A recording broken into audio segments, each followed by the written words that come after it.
Olá, me chamo Ronaldo Cabral, sou estudante do 5º período de Edificações do Campus Recife do IFPE e o título do plano de trabalho que eu irei apresentar hoje se chama O Processo de Formação Política do Leitor em relação ao atual governo através das capas da revista Veja, sob orientação do professor doutor Adriano Carlos de Moura.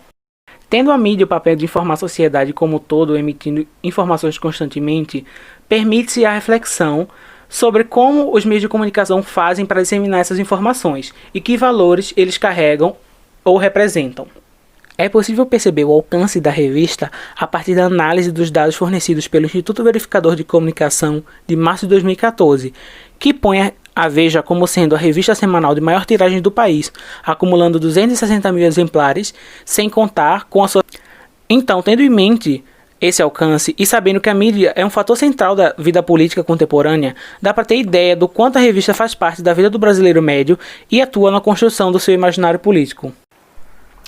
É possível compreender os valores da revista pela análise de suas capas. Nessa primeira, a edição 2616, número 2, publicada em 9 de janeiro de 2019, traz ao centro o presidente e a primeira-dama no desfile de empossamento do cargo e projeta expectativas positivas sobre o governo, o que fica mais evidente com uma pesquisa exclusiva trazida pela Veja, que aponta que 70% dos brasileiros acreditam que a vida deles vai melhorar, 66% que a economia vai decolar e 55% que a política vai... Já na edição 2645, de número 31, publicada em 31 de julho de 2019, quase 7 meses após a primeira, o presidente já se encontrava com a imagem um pouco desgastada. Então, nessa edição, se lança o holofote sobre o segunda revista, Superministro da Economia Paulo Guedes, ainda projetando o mesmo tipo de otimismo em relação à questão econômica brasileira sobre os valores liberais do governo. Ou seja, fica claro como a revista busca influenciar seus leitores a tomarem certos valores e posicionamentos. Além disso, percebe-se como no semanário a composição da capa é um dos principais fatores para a construção do sentido da notícia que a acompanha, não se deslocando da ideologia que a revista busca ver. Sobre os objetivos dessa pesquisa, tem-se que o geral é a análise do processo de formação política do leitor, acompanhando os fenômenos políticos associados ao governo eleito em 2018, a partir das capas da revista Veja, valendo-se da semiótica francesa ou gremaziana. Os específicos são a análise de como ocorre a associação semiótica entre os elementos verbais e não verbais na composição dessas capas, além de determinar os principais atores, temas e figuras que participam do processo de construção do sentido das capas da revista, identificando assim o posicionamento. A metodologia utilizada parte de um corpus constituído através da seleção de capas do semanário da Veja, que envolve um período de atuação do governo eleito em 2018 em seu website. A partir desse corpus, analisam-se as capas através das ferramentas proporcionadas pela semiótica francesa ou gremaziana, cujo método analítico toma como base o percurso gerativo de sentido, muito bem descrito na obra de Diana Luz de Pessoa Barros, Teoria Semiótica do Texto, principal bibliografia utilizada para a elaboração dessa apresentação. Ainda, Feurin define esse percurso gerativo como uma sucessão de patamares, cada um dos quais suscetíveis de receber uma descrição adequada que mostra como se produz e se interpreta o sentido, e se encontra dividido em 3 níveis de estrutura: a fundamental, a narrativa e a discursiva.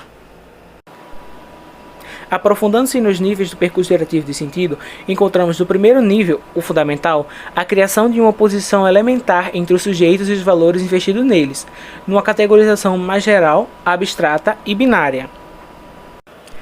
E a ferramenta que permite sua análise é o quadrado semiótico, visto ao lado. Nele, observamos a relação de duas ideias bastante usadas nesse tipo de notícia, que é a de honestidade e desonestidade. Portanto, nele, honesto e desonesto têm uma ligação de contrariedade, enquanto honesto e não honesto ligam-se por contradição. Além disso, não desonesto e honesto, bem como desonesto e não honesto, são complementares. O segundo patamar de análise, o das estruturas narrativas, se atém às transformações de estado do sujeito e se ele está conjunto ou disjunto do seu objeto de valor. Ou seja, por um sujeito como honesto significa dizer que ele está em conjunção com o objeto de valor honestidade, assim como um sujeito desonesto é entendido como disjunto a esse objeto de valor. No último nível, o discursivo, as estruturas narrativas tomam forma para representar o mundo natural no universo discursivo. Dessa forma, nessa etapa ocorre a produção de efeitos que conferem sentido, se utilizando de vários meios enunciativos, como tempo, espaço ou pessoa. Ao concluir este plano, espera-se a reflexão acerca da falsa neutralidade da mídia, especificamente da Veja, sobretudo quando aborda assuntos políticos. Além disso, espera-se comprovar que as capas da revista são constituídas por meio de estratégias utilizadas para chamar a atenção do leitor, estimulando assim a difusão de seu posicionamento político e ideológico. Agora, segue nosso cronograma de atividades, dentro do qual nos encontramos no período de pesquisa bibliográfica e coleta de dados para a constituição do nosso corpus e consequente análise. Adiante, seguem nossas referências bibliográficas utilizadas para a composição dessa apresentação. Dito isto, agradeço a atenção de todos e encerro por aqui.